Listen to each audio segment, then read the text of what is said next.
Hi guys, and welcome back to another video. So today is going to be another kind of like sketching session for today, and I am going to be drawing my OCs. So if you remembered at least like a little while ago, I did these little sketches of all of my current OCs alongside with flowers that I thought would fit their aesthetic or I associated them with, and I thought it'd be fun to do kind of like another session of that, except for I want to draw their, I guess, like Pokemon companion or partner that they would have if they were in a Pokemon alternative universe. So if they were in a Pokemon AU, I feel like they would have like a specific Pokemon partner, but like kind of for the most part, I did kind of assign them specific Pokemon types that I think they would mostly have or they would gravitate towards. But in the future, if I ever decide to do another like Pokemon AU for them where I decide to draw their party of 6, I'm not going to strictly tie them to a specific type, but I am going to go ahead and explain what type I technically associate them with for the sake of this video. So we're starting off with Masaki, who is like my favorite OC and the OC that I draw the most. So I feel like he would fit obviously with more like grass types, but in kind of like a Pokemon AU, I feel like he would be more of a Pokemon breeder, so or like some kind of like breeder, gardener, something of that sort, so he could take care of Pokemon alongside with like helping with like agriculture and stuff. So Pokemon that would help with that would probably be a lot of grass types, like maybe Pokemon that pollinate or water type Pokemon as well, or anything that might have a more like caring nature towards like other Pokemon and stuff. So for Masaki, I decided to give him Swadloon because first, he's just a small little cute dude, but I feel like Masaki would like to take care of like smaller Pokemon. I've also associated him with like Bulbasaur, Grookey, Buddew, so often like smaller grass type Pokemon. But I do like the idea of like Swadloon because when it evolves to Leavanny, I believe that Pokemon likes to like sew clothing and stuff or weave clothing for small Pokemon that it finds to take care of them and stuff, and I think that's really cute. But I'll get into that a little bit more. So moving on to the next OC, which is my OC Kaisen, I associate him a little bit more with, I was kind of leaning between like ghost types or kind of poison types just because his color aesthetic, but because he's more closely associated with plants as well, similar to Masaki, I feel like poison Pokemon fit him a little bit better, and aesthetically and color palette wise, Vileplume really fits him, I feel like, and just for some reason, it's kind of cute. I don't know why I drew Kaisen like this, but it looks like he's kind of like babbling or like, you know, blabbing on about like something, venting, complaining, and like Vileplume's just there to listen to him, even though he's not really that type, but I thought it'd be cute to do that. And I do like how kind of like big and robust Vileplumes are, so I feel like it kind of fits with Kaisen as well. And you know, Vileplume is a poison type. I believe they have like toxic spores and stuff, so kind of fits a little bit better with kind of like Kaisen's cooler demeanor, if anything. But I still think Vileplume's super cute, so I really enjoy drawing Vileplume anyways. And I'll make sure to leave some of the other little doodles I've done in the past that I did of Masaki, Kaisen, and Sato with a few Pokemon companions, so that you can kind of get a better idea. But next up, we have my OC Koji. So Koji is kind of like my spunky, a little bit more active kid. So he's supposed to be playing like baseball, doing judo, and all that stuff. So I actually associate him with the smaller fighting type Pokemon, if anything. And I don't really remember Scraggy's type. Let me look it up really quick. But I believe he's a fighting type, right? So he's a dark fighting, which kind of works perfectly. I don't know why. It might be because of Koji's color palette a little bit as well, since he has a little bit of red and he's kind of has more of a golden-ish hair color, so it kind of fits with Scraggy. I've also drawn him with, I believe, Pancham in the past, and I would like to draw him with Tyrogue because I kind of like the motif, like he could be anything he wants to be when he grows up, and kind of like Tyrogue having a branching evolution of 3 is kind of nice. So yeah, Koji with fighting type, I feel like they would just get along. They would probably get into a bunch of trouble and all that and kind of get like roughened up a little bit, but overall just having fun and playing around. Moving on to the next OC, we have Moriko.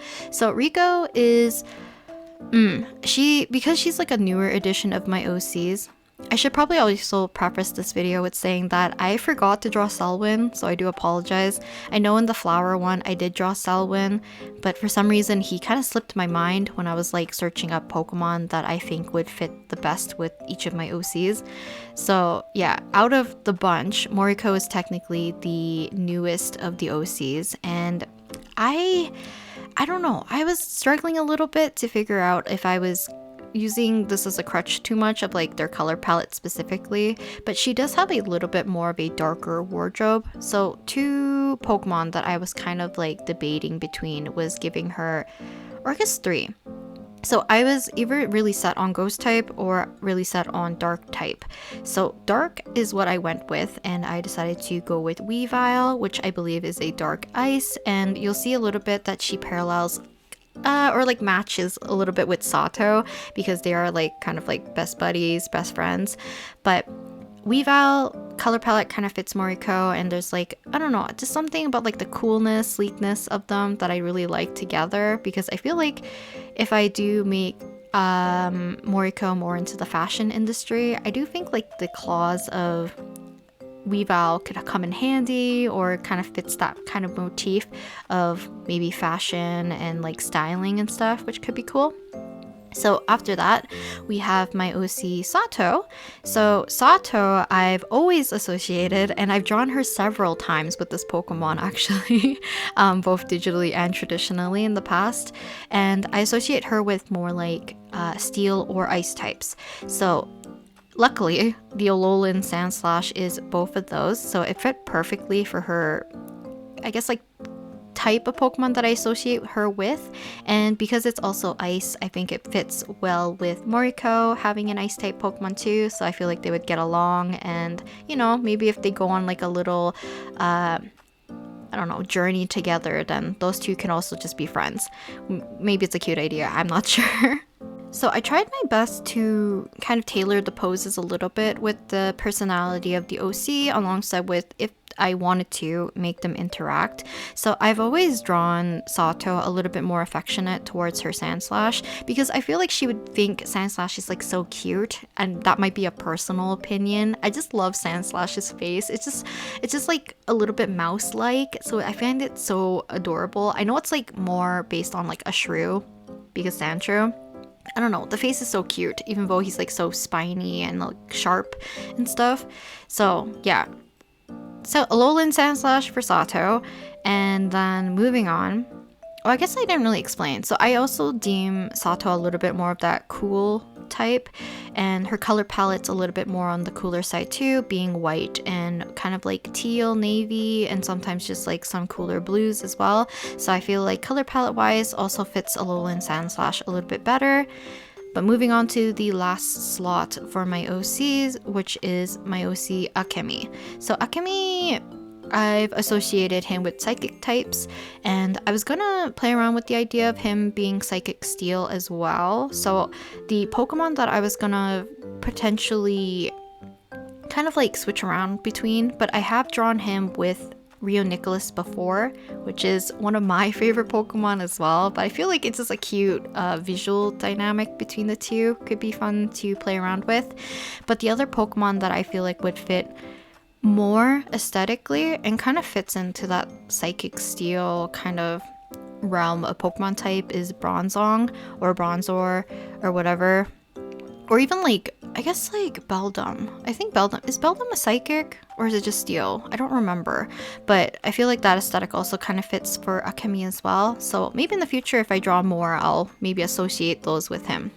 So now with the sketching portion done, so this is done kind of with my normal sketching brush that I tend to use, which is the Sketch Round from the Jing Sketches brush set. I decided that instead of cleaning them up and doing coloring underneath and all that jazz and rendering them, because I knew I didn't have time or the energy to render them, I am going to do very simple line work with the 6B pencil. So I'm going to treat it as more of a clean sketch, but because I have a pretty good rough sketch underneath, I am gonna kind of lean it slightly towards more like line art. So I'm gonna try to keep it as clean as possible, make sure that nothing too much like of sketchy lines, if anything. So I'm trying my best to keep the lines very like confident, very smooth, and easy to read, if anything. I'm also changed the brush to black just because it's a little bit easier for me to see on top of the sketch, but we'll get to kind of like adjusting that a little bit later once we start to do some kind of coloring, which if you saw the thumbnail, you're probably familiar with the style that I decided to choose for the coloring this time around instead of going with my usual blocking in and rendering and all that jazz.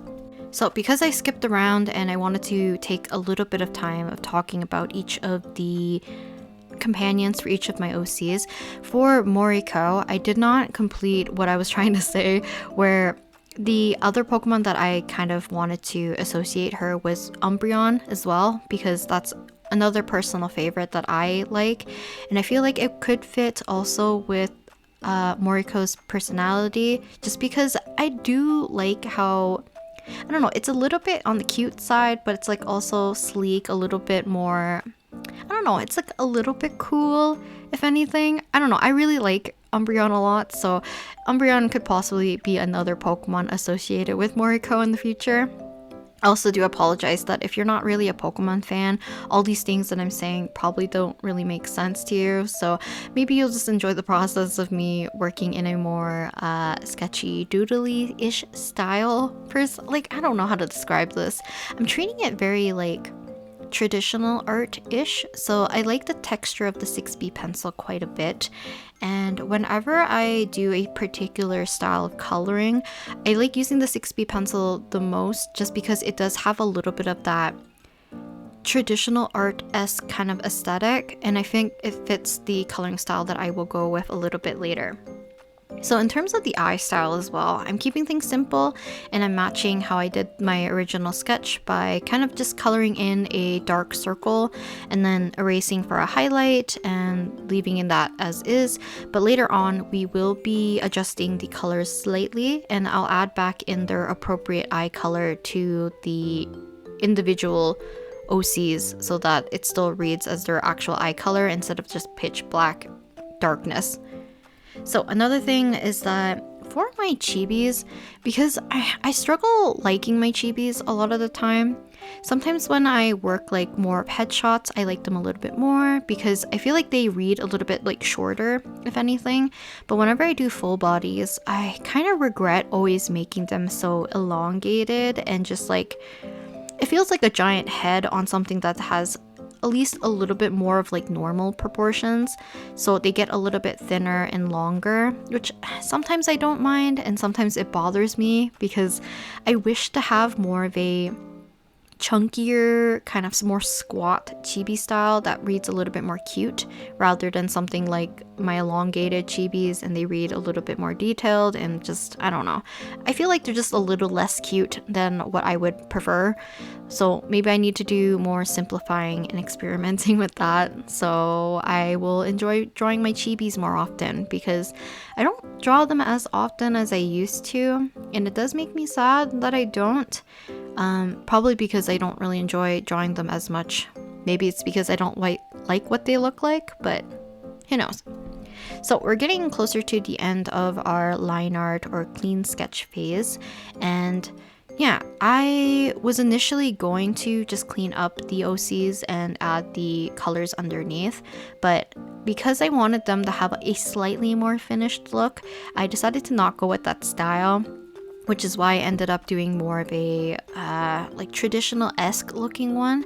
I want to look into a few other brushes or even just like messing around with Procreate settings and stuff and seeing if I can make a brush that's similar to what I'm looking for. But the brush that I end up using for the coloring actually is one of my favorites. So I'm going to go ahead and say that I'm going to be using the old beach brush, which I've used a lot in the past as well for some of these sketches, and I like using it for kind of like little watercolor-esque washes for any coloring or values. So I'm gonna go ahead into my layers.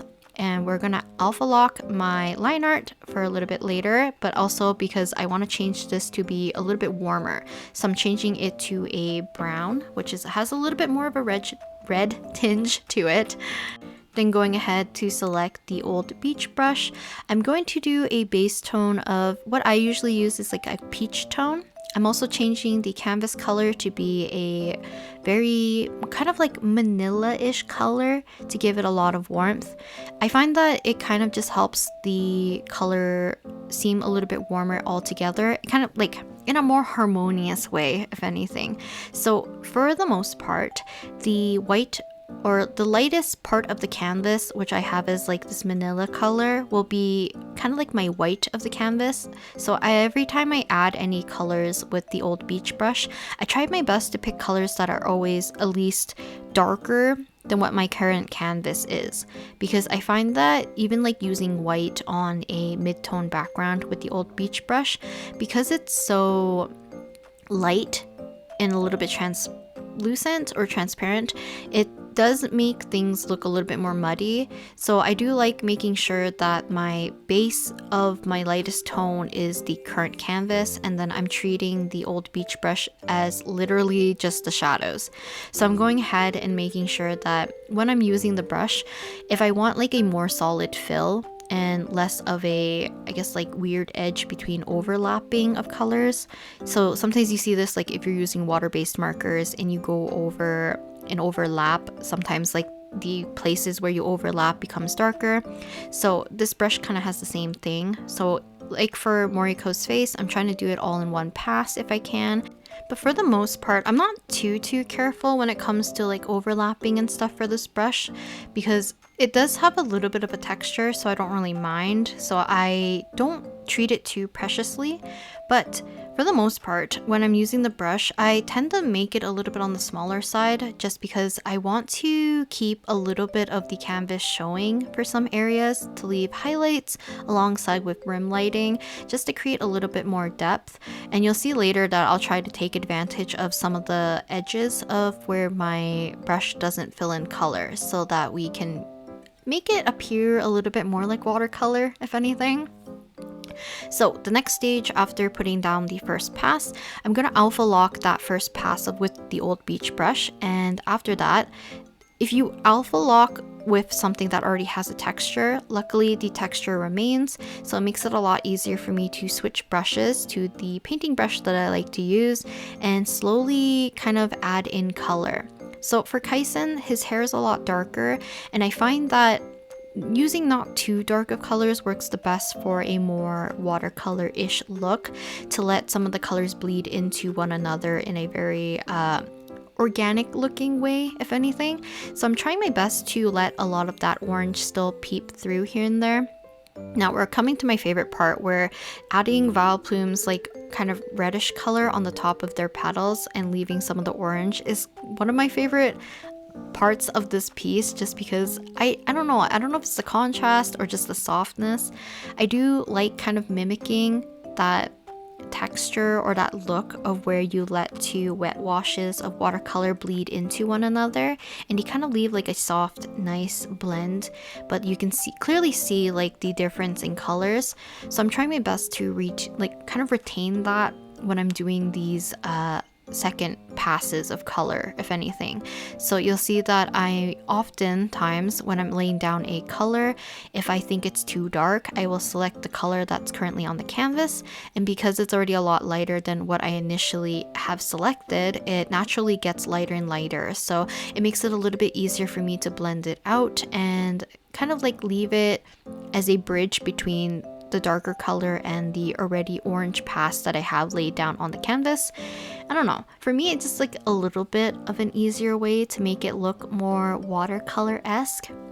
So I've mentioned in the past that I've actually seen an artist that I actually really like use this old beach brush for literally kind of like a watercolor look, and their name is like Gloomy Home on Instagram, and I've linked their stuff in the past whenever I use the old beach brush, so I'll try to make sure to remember to put that in the description as well. And if you want to see like a better application and more of a natural look of like using the old beach brush with a, I think Actually, I'm not too sure what brush they use for their sketch and their line art, but it matches really nicely and they have a very clean application and really good understanding of their like usage with the old beach brush. So yeah, I'll make sure to put that in the description so you guys can check it out. But moving on to the last little part before we kind of adjust the colors for the line art is that I'm taking a more intense orange and I'm kind of hovering over the edges where it's kind of exposed and has more of like rim lighting and kind of giving it a soft touch so that we have more of a crisp edge, similar to how watercolor tends to get darker when it dries after water kind of pools and pushes the pigments to the edges. After that, I went back to our line art layer and I'm going ahead and blocking in their eye colors so that they don't look as dead inside, but also they need a little bit of color to help with their color palette and they look more like themselves in the end. So I think that is the very end for today's session. We'll quickly go one by one with a close-up. And I won't do a time lapse of this one like via my iPad. I'll make sure to include the cleaner version at the very end if you're interested. But hopefully you guys enjoyed watching me kind of drawing some Pokemon companions for all of my OCs. And hopefully I will revisit more of an AU for them again in the future and include Selwin and any other new OCs. And I'll see you guys next time. Bye!